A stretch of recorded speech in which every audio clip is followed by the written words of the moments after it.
الحمدللہ وکفا والصلاة والسلام علی عبادہ الذین اصطفیٰ خصوصاً علی افضلہم وخاتم النبیین محمد الامین وعلی آلہ وصحبہ اجمعین اما بعد فقد قال اللہ تبارک وتعالی اعوذ باللہ من الشیطان الرجیم بسم اللہ الرحمن الرحیم یا ایہا الذین آمنوا باللہ ورسولہ والکتاب الذی نزل علی رسولہ والکتاب الذی انزل من قبل وقال تبارک وتعالی یا ایہا الذین آمنوا ادخلوا فی السلم کافہ وقال عز وجل یا ایہا الذین آمنوا اتقوا اللہ حق تقاتہ ولا تموتن الا وانتم مسلمون وقال جل وعلا وما خلقت الجن والانس الا لیعبدون وقال تبارک وتعالی کنتم خیر امت اخرجت للناس تأمرون بالمعروف وتنہون عن المنکر وتؤمنون باللہ وقال جل وعلا وَكَذَلِكَ جَعَلْنَاكُمْ أُمَّةً وَسَطًا لِتَكُونُوا شُهَدَاءَ عَلَى النَّاسِ وَيَكُونَ الرَّسُولُ عَلَيْكُمْ شَهِيدًا وقال عز وجل ادع الى سبیل ربک بالحکمت والموعظۃ الحسنۃ وجادلہم باللتی ہی احسن وقال تبارک وتعالی یا ایہا الرسول بلغ ما انزل الیک من ربک فإن لم تفعل فما بلغت رسالتہ وقال عز وجل یا ایہا المدثر قم فانذر وربک فکبر وقال جل وعلا شرع لکم من الدین ما وصى به نوحا والذی اوحینا الیک وما وصینا به ابراہیم وموسیٰ وعیسیٰ ان اقیموا الدین ولا تتفرقوا فیہ وقال عز وجل هو الذي أرسل رسوله بالهدى ودين الحق ليظهره على الدين كله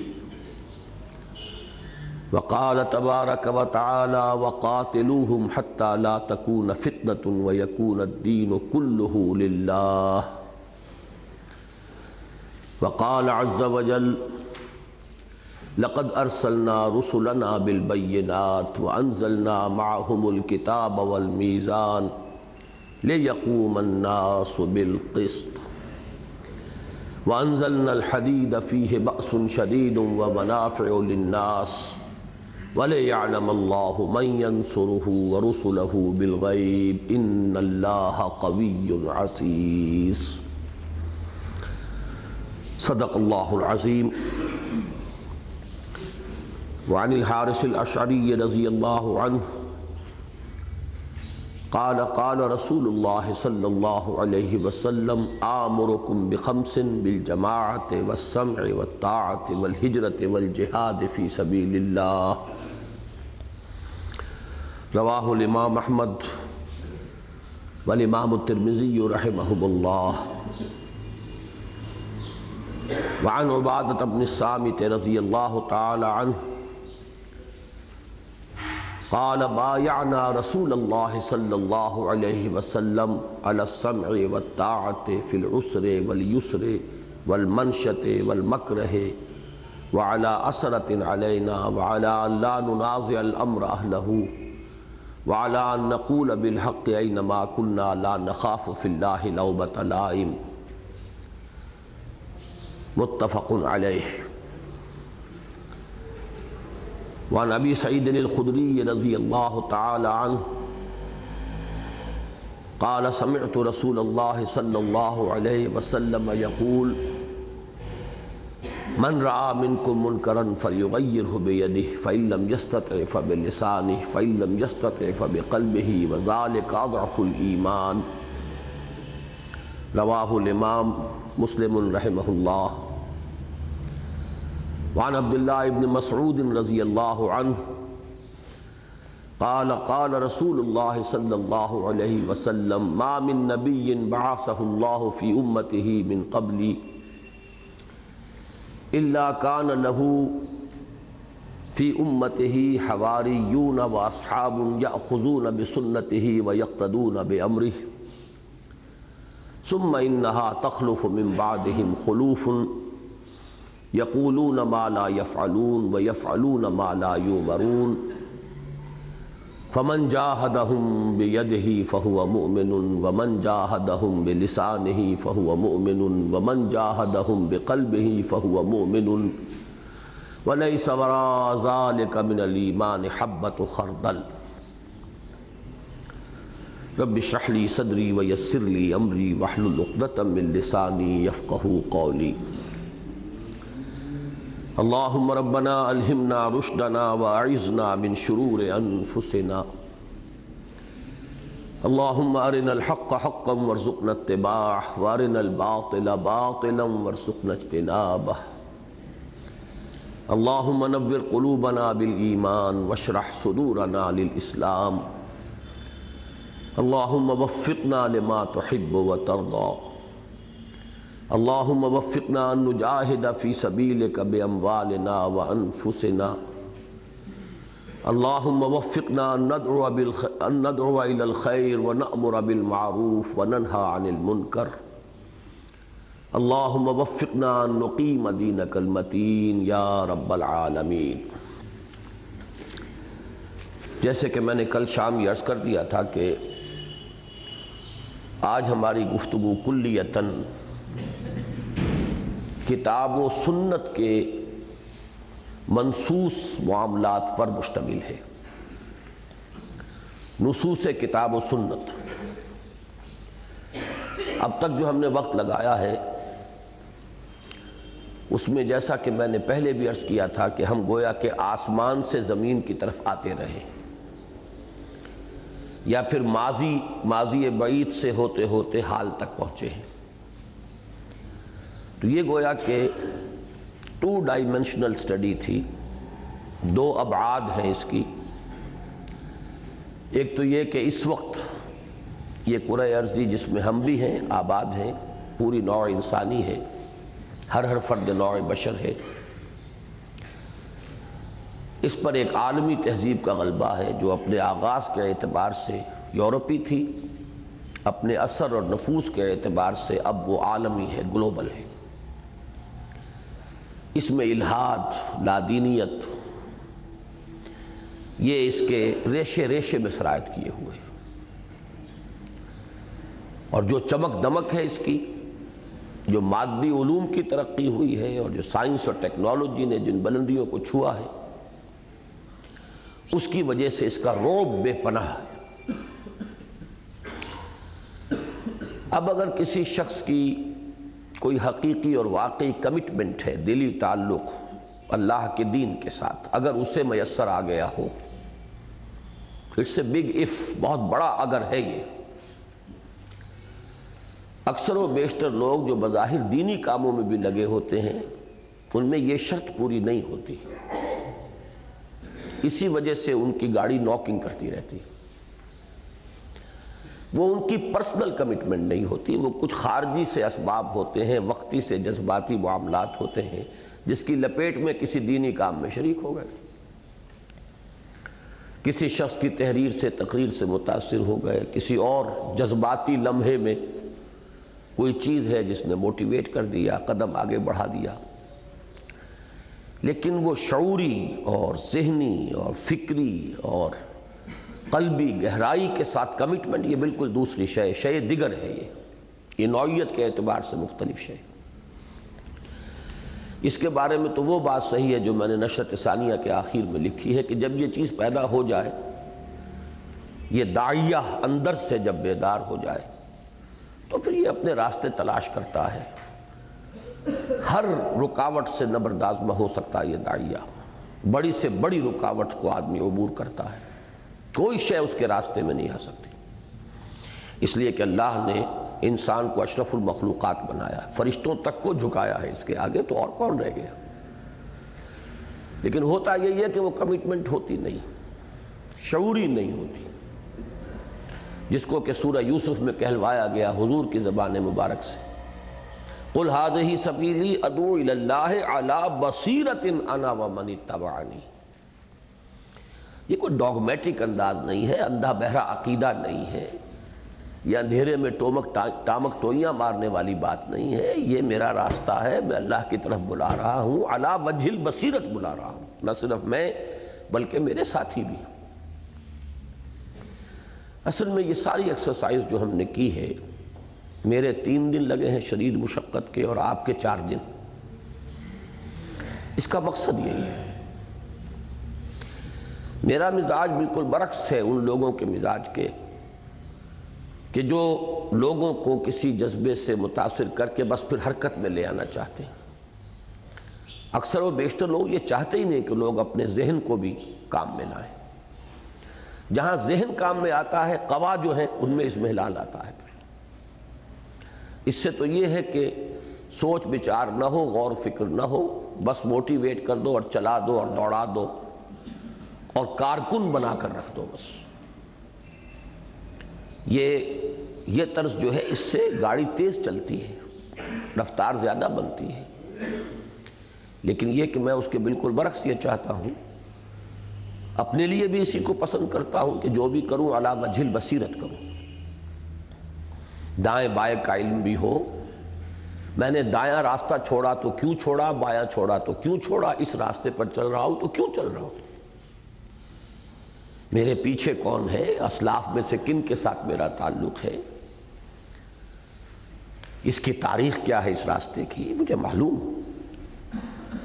پھر یہ کہ میرے فرائض کا وہ کانسیپٹ کیا ہے جس کے تحت کہ میں یہاں کام کر رہا ہوں، ایسا تو نہیں کہ کوئی مجھے ایکسپلائٹ کر رہا ہو، کسی نے مجھ پر، اب ایک تو مسمرزم وہ ہوتا ہے جو وہ ایک خاص طریقے پر کسی کو معمول بنا لیتا ہے آدمی اور پھر آدمی اس کی حکم کے تحت حرکت کرتا ہے،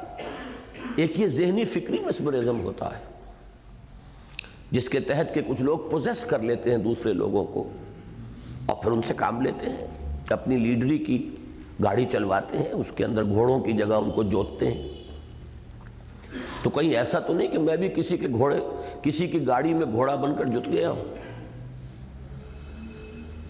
سوچتے رہنا چاہیے آدمی کو، غور کرنا چاہیے کہ آیا یہ میرا اپنا راستہ ہے، ہاذہ سبیلی، یا یہ کہ کوئی اور مجھے ایکسپلائٹ کر رہا ہے، تو میں اپنے لیے بھی اسے پسند کرتا ہوں کہ اسی طرح علی وجہ البصیرت چلوں، جس راستے پر چلوں، اور آپ کے لیے بھی مجھے یہی پسند ہے۔ اسی وجہ سے اس مرتبہ میں نے پہلے ہی دن کہہ دیا تھا کہ یہاں آپ حیران ہوں گے ان تربیت گاہوں سے کتنی مختلف تربیت گاہ تھی ہماری یہ، اسی لیے اس کا عنوان بدل دیا تھا، اسی لیے میثاق میں اتنا بولڈ شائع کیا اس کو کہ ایک نظریاتی ریفریشر کورس ہے یہ، اس میں ہم نے قیام اللیل کا بندوبست نہیں کیا، اس میں ہم نے درس قرآن کا اہتمام نہیں کیا، اس میں درس حدیث کا اہتمام نہیں کیا، وہ چیزیں ریپیٹ ہو کر وہ گویا کہ ایک طرح سے انسان کے لیے اس کی وہ ایک عادت ثانیہ بن چکی ہے ہمارے ہاں۔ یہ ضرور اہتمام میں نے کیا، حافظ صاحب کی ڈیوٹی لگائی کہ نمازوں میں آپ منتخب نصاب کے وہ جو دروس ہیں ان کو پڑھیں، وہ ذہن میں تازہ ہوتے رہیں، اور یہ گویا کہ ایک طرح سے اس حکم پر عمل بھی ہو گیا کہ جو سورۃ المزمل کے آخر میں آیا ہے کہ یہ رات کے قیام کی بجائے اب یہ ہے جو جس کا بدل تمہیں دیا جا رہا ہے، وَأَقِيمُوا الصَّلَاةَ وَآتُوا الزَّكَاةَ، کہ اقامت صلاۃ جو ہے اس کا بدل ہے، تو اقامت صلاۃ جو فرض نمازوں کا نظام ہے اسی میں وہ چیزیں آئیں، دہرائی جائیں، اور جن حضرات نے بھی اس منتخب نصاب کا مطالعہ کیا ہے، اس کو سنا ہے، اس کو پڑھا ہے، خود بخود وہ چیزیں تازہ ہو جائیں گی۔ لیکن بہرحال یہ جو بھی ایکسرسائز ہم نے کی ہے یہ ضروری ہے تاکہ ہمارا افق ذہنی وسیع ہو، اس وقت کی دنیا کے بارے میں بھی ہماری معلومات اور اس کے اندر جو برسر کار عوامل ہیں ان کے بارے میں ہمارا فہم جو ہے وہ وسیع بھی ہو، گہرا بھی ہو۔ پھر ماضی کے بارے میں بھی ہمارا ایک خاکہ، ایک تو پوری امت مسلمہ کا، اور نہ صرف اس موجودہ امت مسلمہ کا بلکہ ایک ہلکا سا دھندلا سا خاکہ کم سے کم سابقہ امت مسلمہ کا، وہ بھی شامل رہے۔ پھر خصوصاً بر عظیم پاک و ہند کا معاملہ کیا رہا ہے، یہاں کون کون سے مذہبی طبقات ہیں، کیا ان کا صغرا کبرا ہے، تاریخ میں ان کا آغاز کہاں سے ہوا ہے، یہاں اسلام جو آیا تھا اس کے انٹیگرل جو تصورات ہیں وہ کیا ہیں، ان کا اس کل کے اندر کیا مقام ہے۔ تو یہ تمام چیزیں تھیں کہ جن پر ہم نے گفتگو کی ہے، اور یہ نہ سمجھیے کہ بس یہ آپ نے سن لیا، میں نے کچھ بیان کر دیا، پڑھ کے سنا دیا، کافی ہو گیا۔ آئندہ کے لیے اب ان چیزوں کو آپ مستقل اپنی اس تنظیمی جو ایک دعوتی اور توسیعی جو بھی جد و جہد ہے اس کا جزو لا ینفک بنائیں۔ اسی لیے کہا گیا تھا کہ تمام نقیب حضرات، امیر لوگ، امراء، وہ سب کے سب شریک ہوں تاکہ وہ ان چیزوں کو سمجھیں اور پھر اسے انکارپوریٹ کریں آگے اپنے اس نجاتی نظام کے اندر بھی ان کے مطالعے کا معاملہ، ان کے اوپر گفتگو، ان کے بارے میں غور و فکر، تاکہ یہ فکر جو ہے یہ پورے طور پر راسخ ہو جائے، اس کے جو مختلف گوشے ہیں وہ تمام واضح رہیں۔ یہ چیز ہوتی ہے تو پھر وقتاً فوقتاً آدمی کو تشویش لاحق نہیں ہوتی۔ اب جیسا کہ میں نے کل عرض کیا تھا کہ ہماری جو گفتگو ہے وہ خالص نصوص کی بنیاد پر، کتاب و سنت کی بنیاد پر، نمبر ایک، اور نمبر دو یہ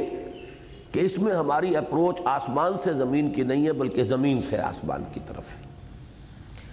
یعنی یہ کہ ایک فرد مسلم، ایک مسلمان کے جو اس وقت دنیا میں جو بھی مسلمان ہیں ان میں سے 99,999 بلکہ اور زیادہ کیجئے، 1,00,000 میں سے شاید ایک کوئی ہو جو نو مسلم ہو، بلکہ 1 کروڑ میں کوئی ایک ملے گا جو نو مسلم ہو، جس نے خود اپنے چوائس سے، اپنے غور و فکر کے نتیجے میں اسلام قبول کیا ہو۔ باقی تو سب اس لیے مسلمان ہیں کہ مسلمانوں کے گھر میں پیدا ہو گئے۔ پھر مختلف لوگوں پر مختلف اثرات رہے، کچھ لوگوں کو موقع ہی نہیں ملا، کبھی دین کی کوئی بات کان میں پڑی ہی نہیں۔ وہ جو کہا تھا اکبر الہ آبادی نے، گزر ان کا ہوا کب عالم اللہ اکبر میں، رہے صاحب کے دفتر میں اور مرے پتہ نہیں کہاں، مرے ہسپتال جا کر۔ وہ دوسرا شعر ہے لیکن مضمون وہی ہے کہ گزر ان کا ہوا کب عالم اللہ اکبر میں، اللہ اکبر کے عالم میں کبھی ان کا گزر ہی نہیں ہوا، لہذا ان کا اسلام جو کچھ ہے وہ آپ کو معلوم ہے۔ لیکن یہ کہ مختلف لوگ مختلف اعتبارات سے کچھ دینی تحریکوں کی لپیٹ میں آتے ہیں، مذہبی جماعتوں کے، مذہبی فرقوں کے، ان میں کچھ نہ کچھ ایکٹیویٹی، کچھ نہ کچھ حرکت، کچھ بھاگ دوڑ، کچھ کام وہ اپنے اپنے اس فہم اور فکر کے مطابق جو ہے وہ کرنا شروع کر دیتے ہیں۔ اور ظاہر بات ہے کہ اس میں مرکزی شے یہ ہوتی ہے کہ ان کے نزدیک فرائض دینی کا کانسیپٹ کیا ہے، تصور کیا ہے۔ ظاہر بات ہے جو تصور ہوگا اسی کے مطابق محنت ہوگی، بلکہ اس سے کمتر ہی رہے گی محنت۔ تصور تو بلند ہوتا ہے،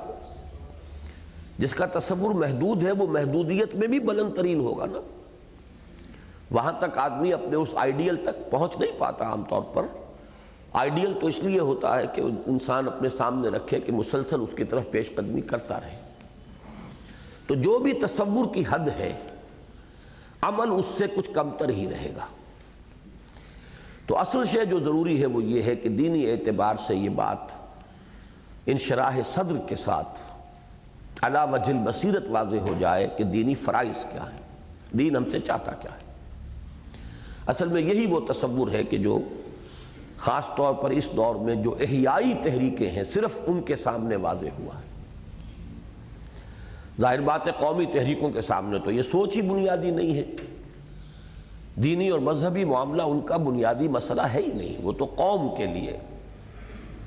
مسلمانوں کی بھلائی بہبود، قوم کے حقوق، وطن کی عزت، وطن کی سربلندی وغیرہ وغیرہ یہ چیزیں ہیں، وہ ان کی تو ہم نے یہ ضرور کہا ہے کہ یہ جد و جہد بھی ایک سپورٹنگ ایلیمنٹ ضرور بن گئی ہے احیاء اسلام کے جذبے کے ابھرنے کا، کہ جب مسلمان ملک آزاد ہوئے تو خود بخود ایک خیال پیدا ہوا، تقویت حاصل ہوئی کہ جب ہم آزاد ہو گئے ہیں تو اب ہمیں اپنا دین، اپنی روایات، اپنی شریعت، اپنا قانون، اس پر عمل کرنا چاہیے۔ تو انڈائریکٹلی وہ بھی، اسے بھی ہم نے اس احیائی پروسیس میں شامل کیا، ورنہ دین ان کا موضوع ہے ہی نہیں، مذہب ان کا مسئلہ ہے ہی نہیں۔ وہ تو پورا پروسیس اب بھی جو قومی آزادی کی تحریکیں تھیں، قومی تحریکیں کہ جو پہلے آزادی کی تحریکیں تھیں، اب وہ جمہوریت اور سوشلزم کی تحریکیں ہیں۔ حقوق کی بازیافت، پہلے غیر ملکی حکمرانوں سے حقوق لینے تھے، اب اپنی قوم کے اندر جو لوگ ہیں جو غاصب بن کر بیٹھے ہوئے حقوق کے، عوام کے حقوق اور جو وسائل و ذرائع اللہ نے پیدا کیے ہیں ان کے اوپر ان کا غیر منصفانہ تسلط اور قبضہ ہے، تو اس سے ان کو بے دخل کر کے، تو یہ ایک ہی اصل میں لائن ہے، ایک ہی پروسیس ہے۔ فرق صرف یہ ہے کہ وہ غیر ملکی غیر قومی حکمران تھے، ان سے نجات حاصل کی گئی۔ اب اپنے ملک کے اندر کے وہ طبقات کہ جو ایکسپلائٹ کر رہے ہیں، جبر کر رہے ہیں، اب ان سے نجات حاصل کرنی ہے۔ اس میں دین و مذہب کو کوئی ابھی اس کے فریم آف ریفرنس میں کوئی حیثیت حاصل نہیں ہے۔ باقی رہ گئیں دوسری تحریکیں، علماء کی اور مذہبی جماعتیں، ان کا وہ کانسیپٹ ہی نہیں۔ وہ تو ایک محدود سے تصور کے تحت ان کے نزدیک اسلام کی حیثیت گویا کہ بنیادی طور پر ایک مذہب کی ہو چکی ہے، جس کا تعلق ہے عقائد سے، عبادات سے اور چند نجی زندگی کے معاملات سے۔ لہذا ان کی رسائی وہاں کہاں ہو جائے گی؟ وہ تو بہت ہی، ان کا را بلندست آشیانہ، وہ تو بہت اونچا آشیانہ ہے، بہت بلند ہے۔ لہذا صرف یہ تحریکیں تھی کہ جنہوں نے یہ تصور پیش کیا ہے، اور جو لوگ بھی اس کی لپیٹ میں آئے ہیں۔ اب حادثہ یہ ہوا کہ اس کے لیے اس میں ثبات، استقلال، اس میں مسلسل محنت اور جد و جہد، اس میں جو دنیا کی قربانی، کیریئرز کی قربانی، مستقبل جو دنیا کا مستقبل ہے اس کو برباد کروانے کے لیے آمادہ ہونا، یہاں تک کہ جان ہتھیلی پر رکھ کر ہر وقت تیار رہنا، یہ آسان کام نہیں ہے۔ اس کے لیے تو ایمان کی بڑی گہرائی چاہیے، ایمان کی بڑی پختگی چاہیے، گہرائی اور گہرائی چاہیے، ایمان کا حال بن جانے کا درجہ چاہیے، وہ کنوکشن چاہیے کانک تراہ فإن لم تکن تراہ فإنہ یراک۔ چونکہ وہ بات تھی نہیں، لہذا یہ ادھر یا ادھر مڑ گئے، کہیں داخلی داعیات کے تحت، کہیں خارجی دباؤ کے تحت وہ پگڈنڈیاں موڑ گئے۔ پھر یہ کہ افراد بھی، ہوتا ہے ایک جوانی کا دور، اس میں کچھ امنگ، کچھ عزم، کچھ قربانی کا جذبہ، ایک خاص دور میں تو لوگوں نے بڑی ترک تازیاں دکھائیں اور بڑی ہمتیں دکھائیں، لیکن اس میں دوام و استقلال کے لیے پھر ضروری تھا کہ وہ یقین، ایک لیونگ فیتھ، برننگ فیتھ ہو۔ تو انفرادی سطح پر بھی پھر ارتداد ہوتا ہے، ارتداد کے معنی پیچھے لوٹنا، پسپائی۔ وہ خارجی ارتداد نہیں جہاں پہ کہ ایک انسان علی الاعلان اسلام کو اور دین کو چھوڑ دیتا ہے اعلان کے ساتھ، ایک یہ باطنی اور معنوی ارتداد ہے کہ آدمی آخر کب تک سسٹین کرے اپنے آپ کو، اگر وہ جذبہ جو ہے وہ اتنا قوی نہیں ہے تو زیادہ دیر سسٹین نہیں کر سکتا۔ ادھر کا لالچ، ادھر کی کشش، وہ چیزیں کھینچتی ہیں اپنی طرف، تو ارتداد معنوی، ارتداد باطنی شروع ہو جاتا ہے۔ یہ معاملہ خاص طور پر، ایک تو یہ کہ جو میرے تجزیے میں جماعت اسلامی کے ساتھ تو یہ ہوا کہ وہ کچھ خارجی داخلی اثرات کے تحت، دونوں طرح کے اثرات، وہ تو رخ ہی بدل گئی، وہ انقلابی کے بجائے اس نے اپنا سیاسی رول اختیار کر لیا۔ افراد کے ساتھ یہ ہوا ہے، ان لوگوں کے ساتھ جو اس سے علیحدہ بھی ہوئے تھے تو یہ کہہ کر ہوئے تھے کہ اس نے اپنا انقلابی رول چھوڑ دیا، لیکن ان میں سے اکثریت نے ذہنی ارتداد کی روش اختیار کی ہے، اور وہ جو پرانی ایک کہانی ہے، بچپن میں جو کہانیاں پڑھائی جاتی ہیں اور اس کے مورل لیسنز ہوتے ہیں کہ وہ انگور کی ایک بیل کے اوپر وہ لومڑی جو ہے یا گیدڑ بہت دیر تک تو اچھل کود کرتا رہا، انگوروں تک پہنچ نہیں پایا، تو اس نے کہا انگور کھٹے ہیں اور چل دیا۔ تو یہی ہوا ہے بہت سے لوگوں کے ساتھ اور بہت بڑی بڑی شخصیتوں کے ساتھ، کہ جب وہ اس کام کی ہمت انہوں نے اپنے اندر نہیں پائی یا بار بار کی محنتوں اور کوششوں کے بعد یہ دیکھا کہ یہ تو ہمارے بس کا روگ نہیں ہے، تو کہا کہ یہ کوئی ایسی ضروری شے ہی نہیں ہے۔ یہ حادثے جو ہیں یہ ہمارے سامنے ہیں، بڑی بڑی شخصیتیں اس حادثے کا شکار ہوئے، بڑے بڑے لوگ ہیں۔ پھر آدمی اپنے آپ کو مطمئن کرنے کے لیے فلسفے تراشتا ہے نئے نئے، ریشنلائزیشن، یہ تو انسان کا ایک بہت بڑا ہتھیار ہے اپنے آپ کو مطمئن کرنے کا۔ انسان کا نفس اس کے ہاتھ میں دلیلیں دیتا ہے، خواب سے بیدار ہوتا ہے ذرا محکوم مگر پھر سلا دیتی ہے اس کو حکمراں کی ساحری، تھپیاں دے کر سلاتا ہے۔ تو ان تمام چیزوں کو ذہن میں رکھیے اور اپنے اس تصور فرائض دینی کو پھر تازہ کر لیجیے۔ اس میں آپ کے علم میں ہوگا کہ یہ ایک ڈائیگرامیٹک ریپرزنٹیشن ہے جو میں تقریباً، میرا یہ خیال ہے کہ 10 سال نہیں تو 7-8 سال تو یقیناً ہو گئے ہیں کہ جب پہلی مرتبہ کراچی کی ایک تقریر میں نے اس کا تصور پیش کیا، اس کے بعد الحمدللہ کہ نہ صرف یہ کہ میرا انشراح ہوتا چلا گیا کہ یہ واقعتاً بڑی مکمل اور کامل اور ہر اعتبار سے سیلف سفیشینٹ ریپرزنٹیشن ہے فرائض دینی کے کانسیپٹ کی۔ بہت سے لوگوں نے اس کا اعتراف کیا، اس لیے کہ اصل میں معلوم یہ ہونا چاہیے کہ جیسے کہ میں مثال دیا کرتا ہوں کہ ایک نسخے کے ایک تو اجزاء ہوتے ہیں، فلاں فلاں فلاں دوائیاں، ایک اس کا نسبت و تناسب ہوتا ہے، وہ اجزاء سے کم اہم نہیں ہوتا۔ اگر وہ ریشو پروپورشن غلط ہو جائے یا اجزاء میں سے کسی ایک کو یا دو کو آپ ساقط کر دیں تو یہ دونوں کے نتائج ایک جیسے ہوں گے۔ ہو سکتا ہے کہ وہ نسخہ شفا نہ رہے، نسخہ ہلاکت ہو جائے۔ تو اجزاء کا مکمل ہونا، پھر ان میں ریشو پروپورشن کا صحیح نسبت تناسب، وہ کوانٹیٹیٹیو بھی ہوگا کہ کتنا ہے، اور وہ اس اعتبار سے بھی کہ کیا مقدم ہے کیا مؤخر ہے، کس کی حیثیت جڑ کی ہے، کس کی حیثیت تنے کی ہے، کس کی حیثیت شاخ کی ہے۔ اور وہ بڑی پیاری حدیث جس کا میں نے کئی مرتبہ درس دیا ہے، حکمت دین کا ایک بہت بڑا خزانہ، بڑی طویل حدیث، حضرت معاذ بن جبل رضی اللہ تعالیٰ عنہ کا واقعہ جو سفر تبوک میں پیش آیا، اس میں حضور نے یہی تمثیل بیان کی۔ اس دین کی ایک جڑ ہے، ایک تنا ہے، اور ایک اس کی چوٹی ہے۔ تو اسی سے سمجھ میں آتا ہے ریشو پروپورشن کا معاملہ، باہمی چیزوں کی نسبت کا معاملہ۔ اس پر اور جن حضرات نے بات کہی وہ تو کہی، آپ کو علم میں ہوگا کہ حال ہی میں جو ایک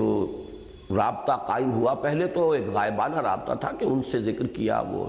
سید عبدالرؤف شاہ صاحب جو ایک سلسلہ طریقت کے ایک بزرگ ہیں، اگی میں رہتے ہیں، تو ان کے سامنے ان کا کہنا یہ ہے کہ وہ کتابوں زیادہ پڑھتے نہیں ہیں، عادت نہیں ہے ان کی، ویسے فارغ التحصیل ہیں، عالم دین ہیں۔ انہوں نے یہ کہا وہ جو کتاب ایک ہماری چھپی ہوئی ہے اس میں کہیں وہ ڈائیگرام بنی ہوئی ہے یہ فرائض دینی کے تصور کی، ایک دم بجلی سی کون گئی کہ یہ ہے شے جس کی میں تلاش میں تھا، میرے ذہن میں یہی کچھ تھا، لیکن یہ کہ میں بیان نہیں کر پایا کبھی اس کو۔ تو یہ بہت اہم ہے کہ اس کے حوالے سے ایک ایک چیز کو تفصیل میں آپ سمجھ لیں۔ اس میں آج میں تھوڑا سا ایک فرق کر رہا ہوں اس کے بیان میں،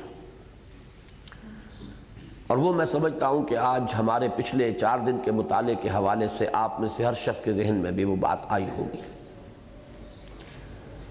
اور وہ یہ ہے کہ پہلے میں یہ کہتا رہا ہوں کہ فرائض دینی کے 3 لیول ہیں، آج میں کہہ رہا ہوں کہ 4 لیول ہیں، اس لیے کہ سب سے پہلا فرض جو ہے، میں نے جو آج آیات تلاوت کی ہیں وہ اسی ترتیب سے، سب سے پہلا فرض اس شخص کا کہ جو اس نسلی اسلام یا قانونی اسلام یا متوارث اسلام جو بھی ہمیں مل گیا ہے، اللہ کی بہت بڑی نعمت ہے، جو اس لیول پر کھڑا ہے، اب اس کا سب سے پہلا فرض کیا ہے؟ یا ایھا الذین آمنوا آمنوا باللہ ورسولہ، اے ایمان والو ایمان لاؤ اللہ پر اور اس کے رسول پر۔ سب سے پہلا لیول ہمارے فرض کا یہ ہے، اور فرضیت کے لیے لزوم کے لیے فعل امر ہے، الامر للوجوب، یہاں فعل امر ہی تو آ رہا ہے۔ اس ایمان کی ریئلائزیشن جس کو میں نے کل بیان کیا ہے کہ وہ ایمان اصل میں معاملہ ہے روح کا۔ انٹلیکچوئلز مجبور ہیں اپنی ساخت کی وجہ سے کہ وہ دماغ کے راستے سے پہنچیں گے روح تک اور دل تک۔ کچھ لوگ ہیں ان کی یہ مجبوری نہیں ہے، یہ مشکل نہیں ہے، ان کے براہ راست دل تک بھی بات پہنچ جائے گی۔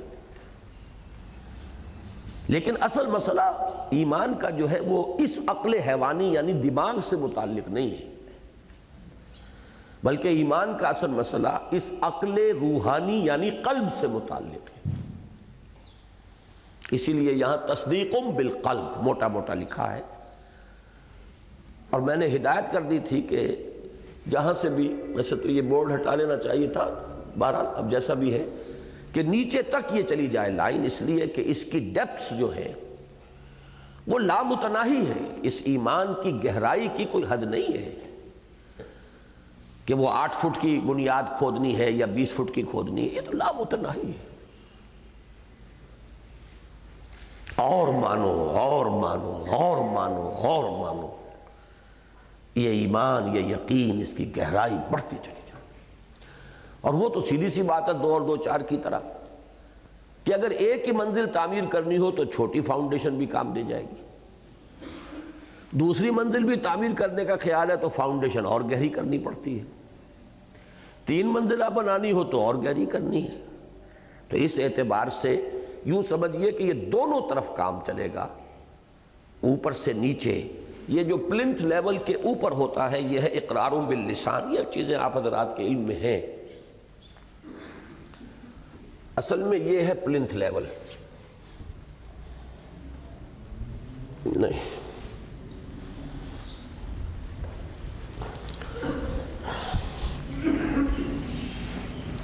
یہ ہے گراؤنڈ لیول۔ اس گراؤنڈ لیول کے نیچے ہے فاؤنڈیشن، اصل فاؤنڈیشن، اور یہ بھی در حقیقت اسی کا حصہ ہے اوپر، جس کو آپ پلنتھ کہتے ہیں یا کرسی کہتے ہیں ہم۔ یہ ہے اقرار باللسان، شہادت ان لا الہ الا اللہ وان محمد رسول اللہ۔ اب اس سے 2 طرف چلے گا معاملہ، بڑھتے جائیے اوپر۔ اس لیے میں کہہ رہا ہوں کہ پہلا فرض جو ہے یا ہمارے فرائض کا پہلا لیول جو ہے وہ ہے یا ایھا الذین آمنوا آمنوا باللہ ورسولہ والکتاب الذی نزل علی رسولہ والکتاب الذی انزل من قبل۔ اے ایمان والو یا ایمان کے دعوے دارو، ایمان لاؤ اللہ پر اور اس کے رسول پر اور اس کتاب پر بھی کہ جو اس نے اپنے بندے پر نازل فرمائی، اور اس کتاب پر بھی جو اس نے پہلے نازل فرمائی تھی۔ جو حضور پر نازل فرمائی اس کے لیے نزلہ،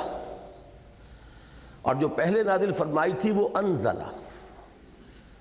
اس لیے کہ حضور پر تدریجاً تھوڑا تھوڑا کر کے 23 برس میں نازل ہوا قرآن، اور حضرت موسیٰ کو وہ یکدم الواح کی شکل میں عطا کر دیا گیا۔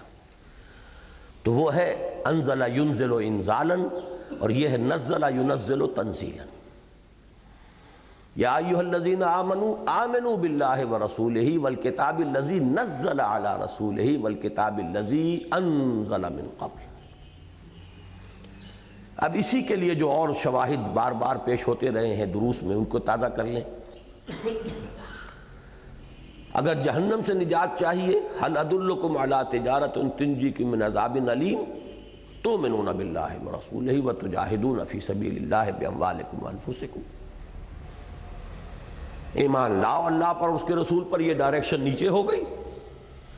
وتجاہدون فی سبیل اللہ باموالکم، یہ اوپر کی جد و جہد ہے، اس کا جہاد ہے۔ اس جہاد کے یہ 3 مراحل ہیں جو اوپر آئیں گے۔ اوپر چڑھنا ہے، چڑھائی کرنی ہے، یہی جہاد ہے۔ اسی کے لیے جو سب سے اہم ہے لیکن وہ ذرا خفی ہے، اس کو سمجھنا پڑتا ہے ذرا، جب تک نظم قرآن اور سورت کے مزاج کو بحیثیت مجموعی نہ سمجھ لیا جائے وہ بات سمجھ میں نہیں آتی۔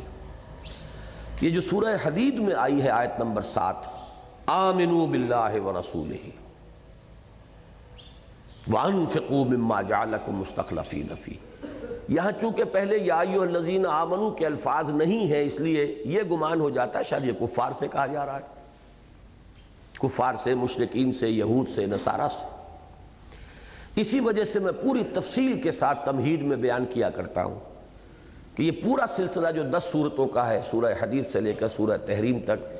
اس میں خطاب کفار سے ہے ہی نہیں،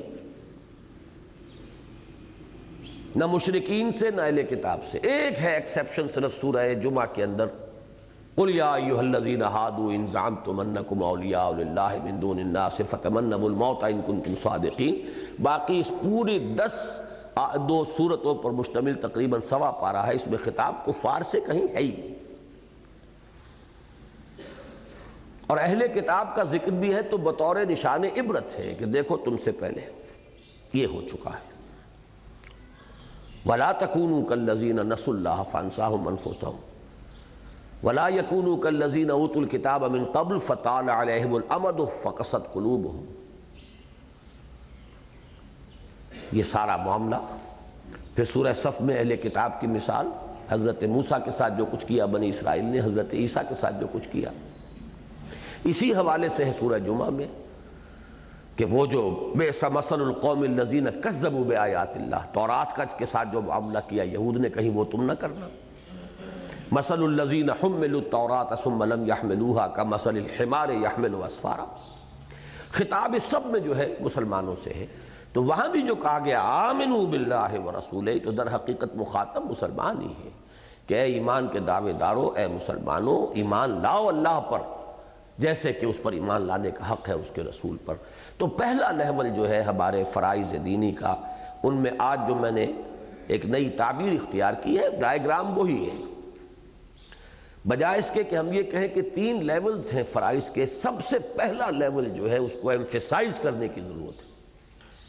کہ یہ بھی ہمارا ایک دینی فرض ہے کہ وہ ایمان حقیقی اور وہ یقین قلبی والا ایمان حاصل کرنے کی کوشش کریں۔ از خود نہیں ہو جائے گا یہ۔ اب اس میں وہ چیزیں ذہن میں لے آئیے جو ہم پہلے بحث کر چکے ہیں نشأت ثانیہ کے ضمن میں، کہ ایمان کی ایک کیفیت وہ بھی ہوتی ہے کہ آدمی نماز پڑھتا ہے، روزہ رکھتا ہے، اور کوئی شعور وغیرہ کی بات نہیں، نہ وہ قرآن سمجھ کر پڑھتا ہے نہ غور کرتا ہے، اس سے بھی ایک نوعیت کا ایمان پیدا ہوتا ہے، ماننا چاہیے، اس کا انکار نہ کیجیے۔ بلکہ جن حضرات کی نگاہ ہے اور جو ہمارے ساتھی اب درس قرآن کی بھی اللہ تعالیٰ نے انہیں سعادت بخش دی ہے، وہ نوٹ کریں کہ سورہ حجرات کی آخری آیات میں اسی مضمون کی طرف اشارہ ہے۔ وہاں جہاں آیا ہے کہ قالت الاعراب آمنا قل لم تؤمنوا ولکن قولوا اسلمنا، اب یہاں تو ڈویژن کر دی، ایک ہے اسلام ایک ہے ایمان۔ اگلی آیت میں ایمان کی ڈیفینیشن کر دی جس کو ہم پڑھ چکے ہیں، جامع و معنی تعریف یہی ہے، انما المؤمنون الذین آمنوا باللہ ورسولہ ثم لم یرتابوا وجاہدوا باموالہم وانفسہم فی سبیل اللہ۔ اب جو بقیہ آیتیں ہیں، 3 ہیں غالباً، اور اس میں یہی مضمون ہے، قل اتعلمون اللہ بدینکم واللہ یعلم ما فی السماوات وما فی الارض واللہ بکل شیء علیم یمنون علیک ان اسلموا، اے نبی یہ آپ پر احسان دھر رہے اس بات کا کہ یہ اسلام لے آئے، انہوں نے اطاعت قبول کر لی۔ قل لا تمنوا علی اسلامکم، کہہ دیجئے کہ مجھ پر احسان مت دھرو اپنے اسلام کا، بل اللہ یمن علیکم ان ہداکم للایمان ان کنتم صادقین، بلکہ اللہ کا احسان مانو کہ اس نے تمہیں ایمان کے راستے پر ڈال دیا ہے، رہنمائی کر دی ہے ایمان کی طرف اگر تم سچے ہو۔ یعنی اس اسلام لانے میں بھی اگر تو دھوکہ دے رہے ہو تب تو بات ہی ختم ہو گئی، لیکن اس اسلام میں بھی اگر مخلص ہو، دھوکہ نہیں ہے،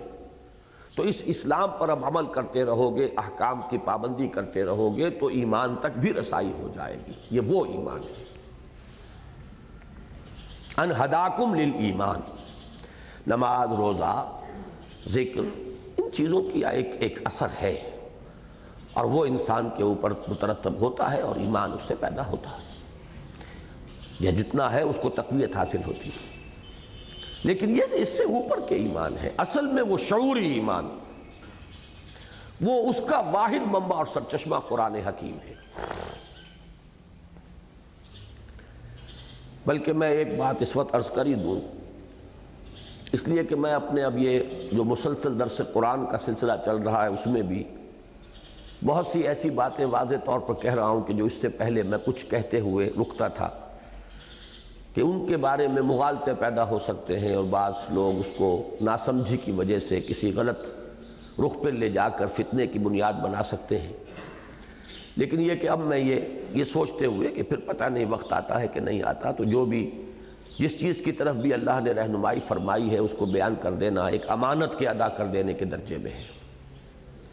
تو اسی درجے میں ایک بات کہہ رہا ہوں کہ جو عام مجالس میں کہنے کی نہیں ہے، اور اس کے ضمن میں بھی یہ عرض کر دوں کہ یہ جو نعمت ہے یہ مجھے ملی ہے، ذہن میں میرے تھی، لیکن یہ کہ جس قدر واضح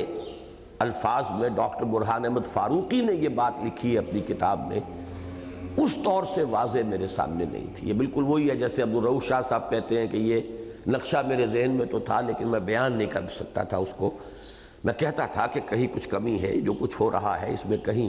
وی are falling short of something, یہ سب کچھ تو تھا، لیکن یہ کہ یہ اس سے آنکھیں کھل گئی میری کہ بس یہ بات ہے، میرے دل کے اندر یہ تھا. اسی طرح میرے دل میں وہ تھا، یہ میں نے محسوس کیا.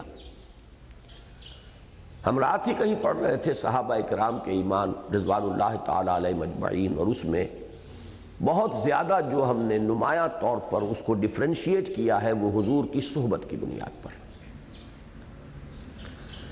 یہ وہ چیز ہے کہ جو ایک ویکنس بن جاتی ہے ہمارے لیے، اور جس پر کہ پھر آگے بہت سی غلط باتوں کی منزلیں تعمیر ہو گئی ہیں، خصوصاً تصوف کے میدان میں، کہ ایمان کا اتنا بڑا سورس اب ہمارے پاس نہیں ہے. لہذا جب ان سے کہا جاتا ہے، ان حضرات سے، اہل تصوف سے، کہ دیکھیے یہ کام حضور نے تو نہیں کروائے، یہ مراقبے، یہ چلے، یہ ذکر کی اس طرح کی شکلیں، یہ اس کے آداب، اس طرح بیٹھنا، خاص یہ کرنا حضور نے تو نہیں سکھایا، یہ تو سب بات کی باتیں. تو وہ ایک دلیل دیتے ہیں، اور وہ دلیل یہ ہے کہ وہاں تو صرف صحبت کی تاثیر سے یہ سب کچھ حاصل ہو جاتا تھا. اب ہمارے پاس وہ صحبت نہیں ہے تو ہمیں کچھ نہ کچھ بدل اس کا چاہیے. تو یہ گویا کہ ہم نے یہ سارا نظام جو ہے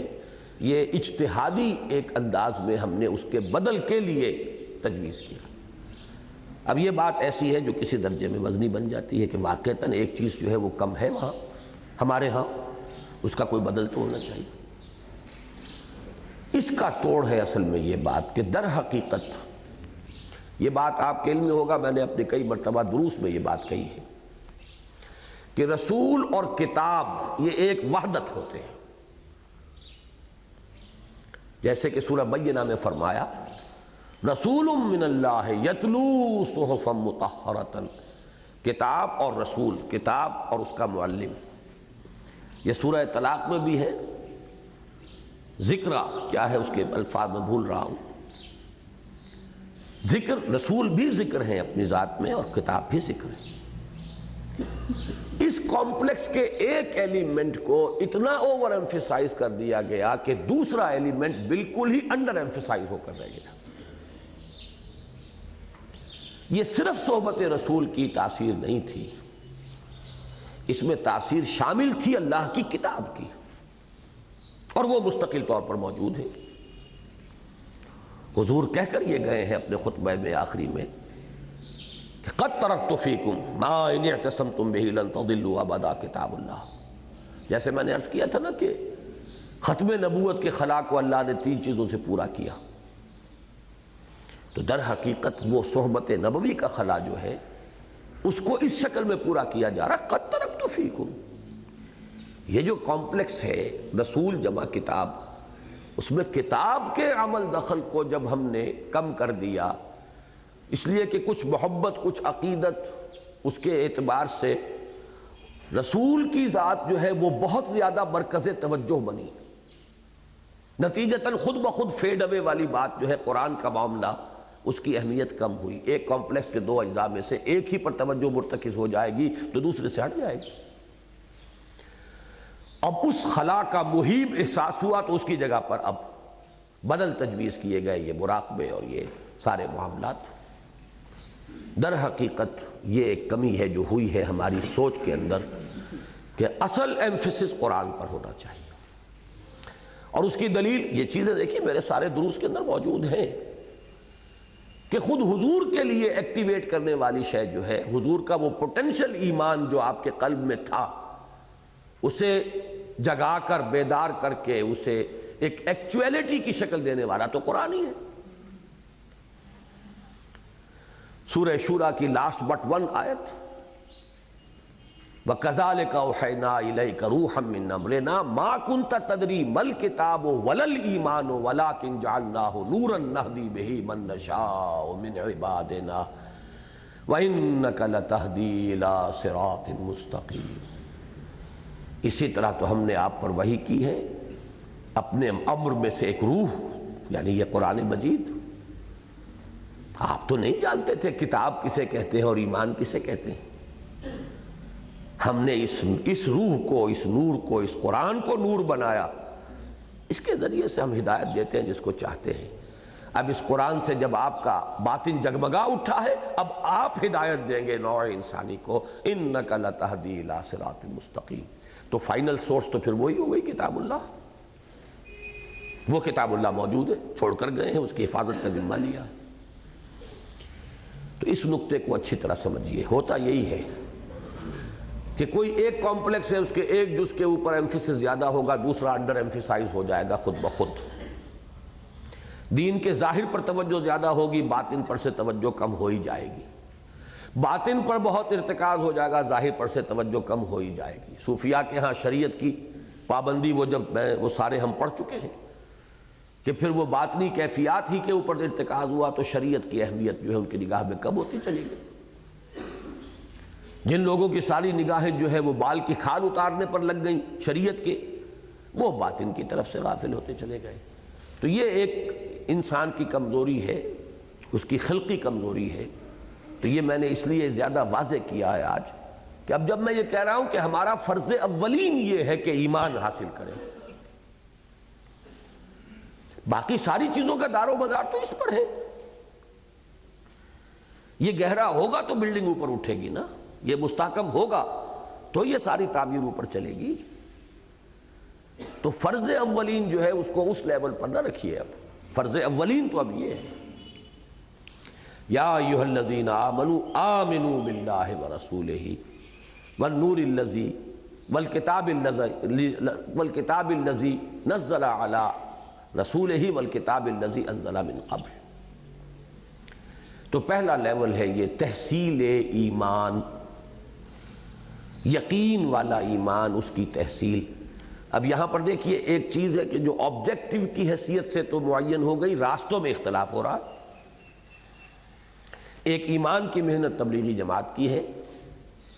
ایک ایمان کی محنت صوفیہ کی ہے، باقی اور دوسری جگہوں پر ایمان کی محنت اس طرح کوئی ایک کیٹیگری کے درجے میں ہے ہی نہیں۔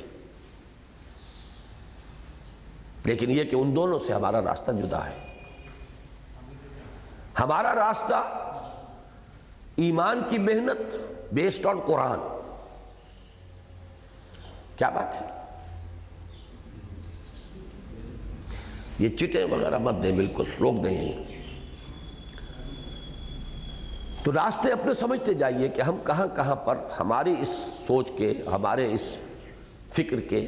ہمارے اس راستے کے، وہ جو بائی پروسیس آف ایلیمینیشن ہم کہاں کہاں سے، کہاں اتفاق ہے، کتنا اتفاق ہے، اور کہاں پھر ہمارا راستہ جو ہے وہ جدا ہو جاتا ہے۔ پہلی بات ہوئی یہ تحصیل ایمان، تحصیل ایمان حقیقی، اور اس سے آگے ایک اور اس میں ایڈجیکٹو ایڈ کیجئے، تحصیل ایمان شعوری، اور اس کے اندر اور ایڈ کیجئے اکتسابی، جس میں کہ سوجھ بوجھ کو، سمجھ کو، اس کو بھی دخل ہو جائے تو کیا کہنے، نور علی نور، غور و فکر بھی شامل ہو جائے اس کے اندر۔ اسی لیے آتا ہے تفکر، غور و فکر۔ اب آپ بتائیے حضور کی اس حدیث میں جہاں لفظ فکر آیا ہے آخر کس کام کے لیے آ رہا ہے؟ یہ مسلسل ضرورت ہے اس کی، ہمیں اپنے ایمان کو مسلسل تازہ کرنے کی ضرورت ہے اور ہمیں مسلسل تفکر کرنے کی ضرورت ہے۔ چنانچہ ایک تو وہ لفظ آتا ہے نا تفکر والاعتبار، کہ غار حرا میں آپ کیا کرتے تھے؟ کان صفت تعبدہ فی غار حرا التفکر والاعتبار، غور و فکر، سوچ بچار، یہی عبادت تھی جو غار حرا میں آپ کرتے تھے۔ آپ کسی سابقہ رسول کی امت میں پیدا ہوئے نہیں تھے کہ اس کے مطابق عبادت کرتے وہاں۔ دوسرا لفظ یہ آتا ہے اس حدیث میں جو بہت ہی یوں سمجھیے کہ مکارم اخلاق اور بلند ترین جو ہو سکتی ہیں نیکیاں اس کے بیان میں ہے، امرنی ربی بتسع، میرے رب نے مجھے 9 باتوں کا حکم دیا ہے۔ خشیت اللہ فی السر والعلانیہ، وکلمۃ العدل فی الغضب والرضا، والقصد فی الفقر والغنا، وان اصل من قطعنی، وأعطي من حرمني، وأعفو عمن ظلمني، وأن يكون صمتي فكرا، ونطقي ذكرا، ونظري عبرا، وأن آمر بالمعروف وأنهى عن المنکر۔ یوں سمجھیے کہ اسلامی تصوف پر یا سلوک پر جامع ترین یہ حدیث ہے۔ میرے رب نے مجھے 9 باتوں کا حکم دیا ہے۔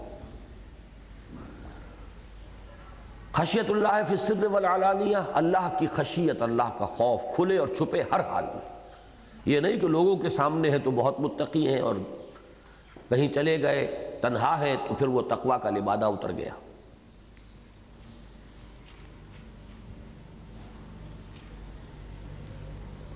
دوسری بات، خشیت اللہ فی السر والعلانیہ، وکلمۃ العدل فی الغضب والرضا، بات انصاف کی کہوں چاہے غصے میں ہوں چاہے کسی سے راضی ہوں، یہ نہ ہو کہ جس سے ناراض ہوئے اس کی خوبی بھی برائی نظر آئے اور جس سے محبت ہے اس کی برائی بھی ہنر بن جائے۔ والقصد فی الفقر والغنا، اور میانہ روی، چاہے بہتات ہو اور چاہے یہ کہ تنگی ہو۔ وان اصل من قطعنی،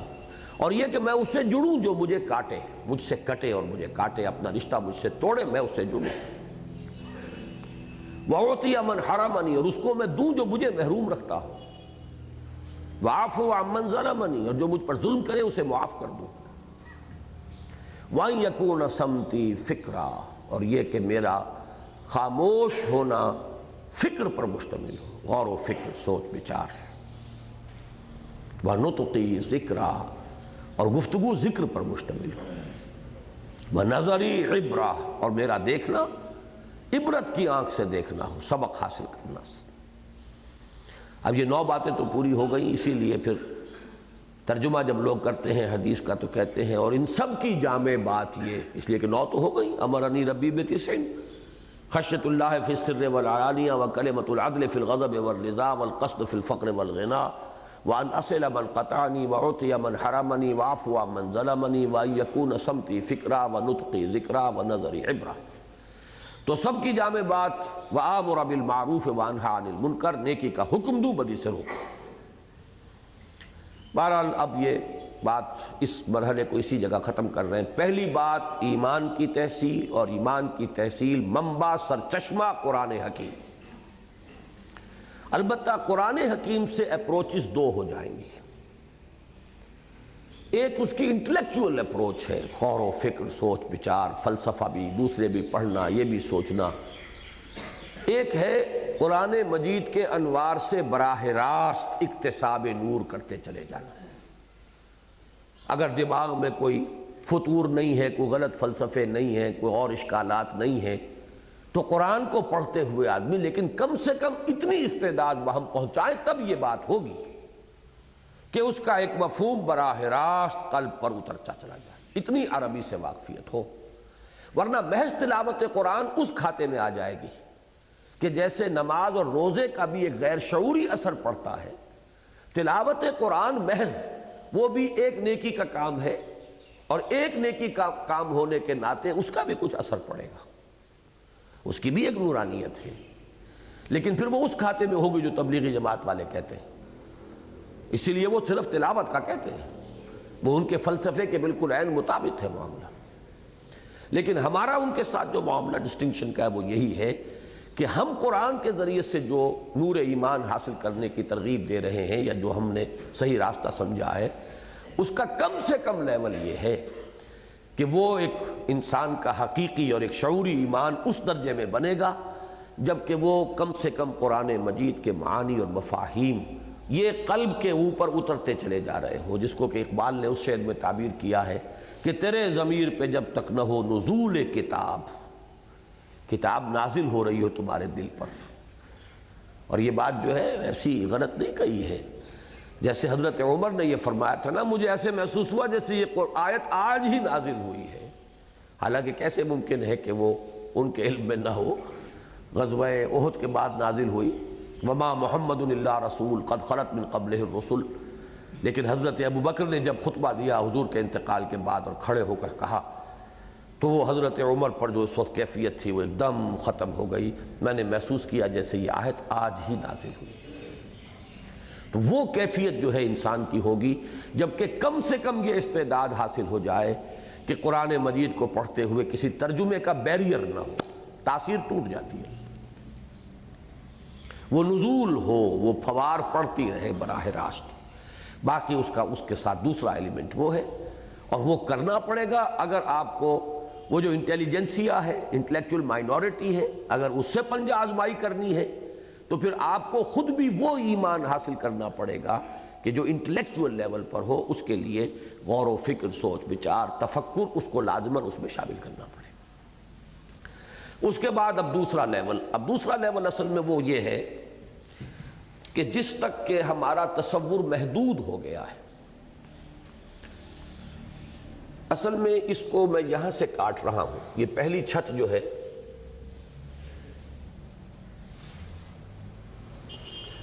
یہ جو میں نے اس وقت لائن کھینچی ہے،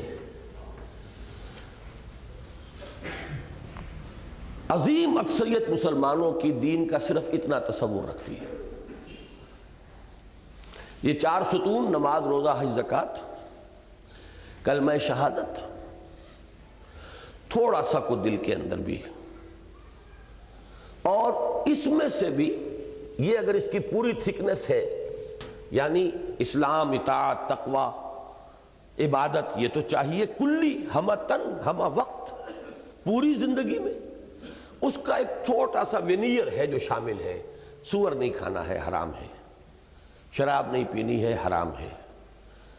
فلاں سے شادی نہیں ہو سکتی، وہ محرمات عبدیہ میں شامل ہے۔ بس یہ چند چیزیں جو ہے نا اس کی وہ تو ہے معلوم، باقی یہ پوری تھکنس جو ہے اس کی یہ خارج ہے ان کے تصور سے کہ یہ بھی کوئی لازم اطاعت یا عبادت کا جز ہے۔ تو یہ پہلی چھت جو ہے اس کو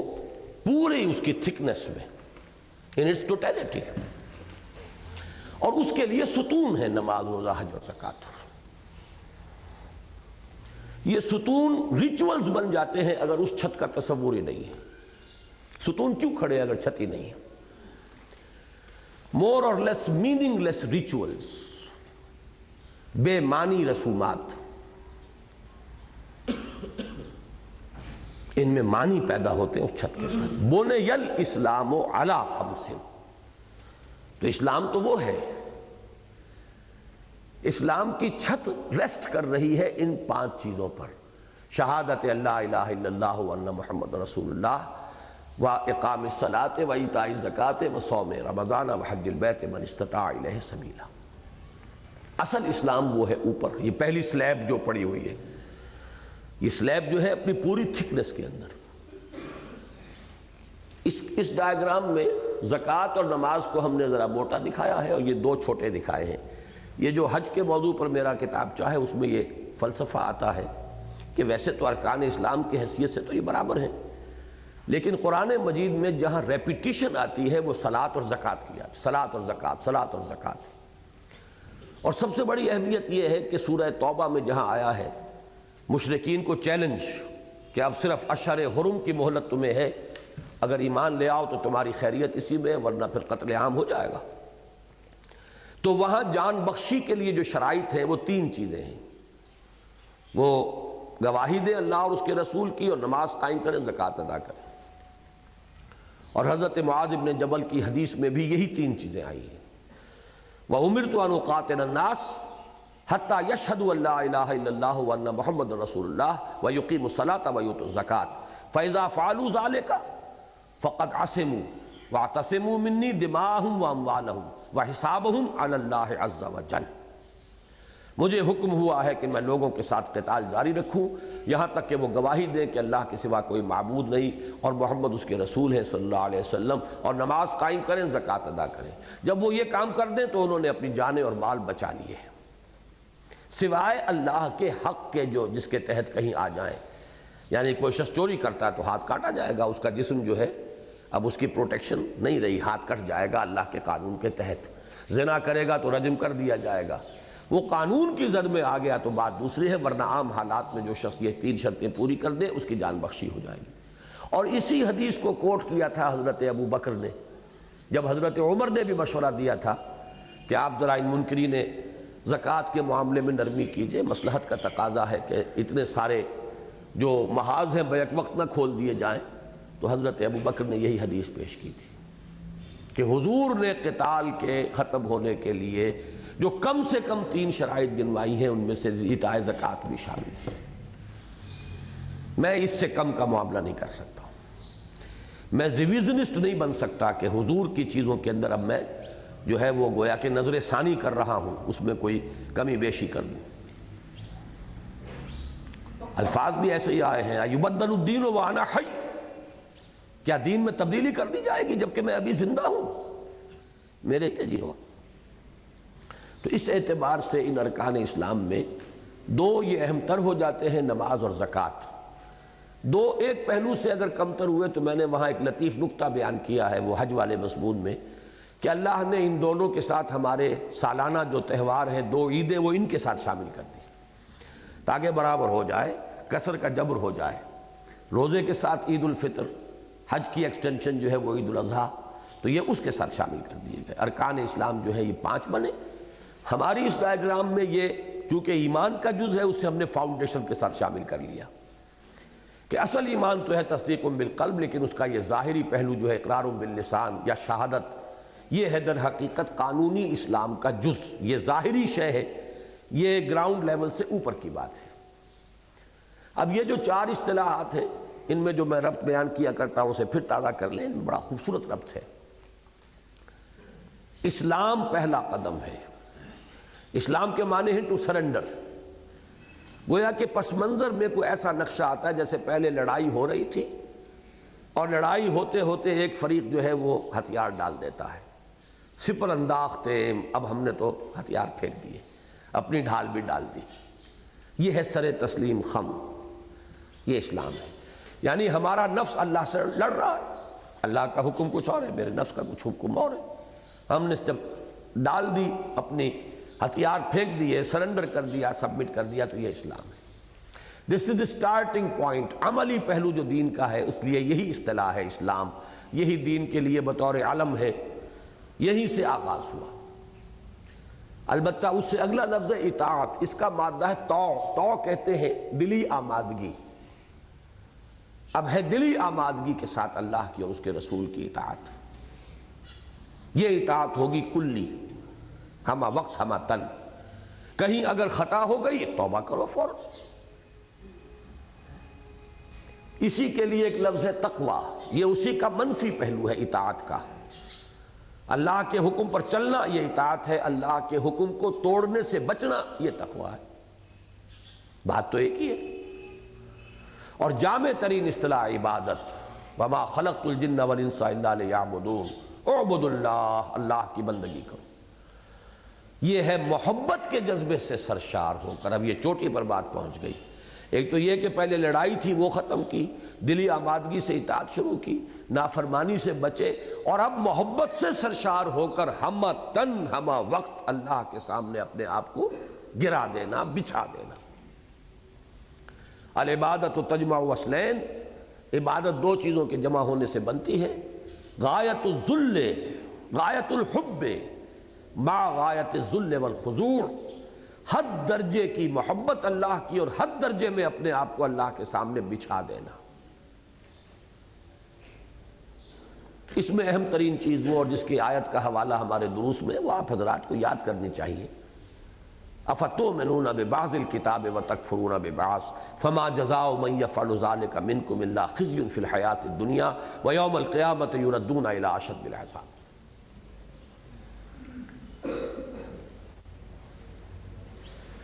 اب ایک بات سمجھ لیجئے، ہمارے عوام الناس کا تصور دین، جیسا کہ میں نے عرض کیا، بس یہیں تک ہے۔ ایمان میں بھی یہی اقرار باللسان،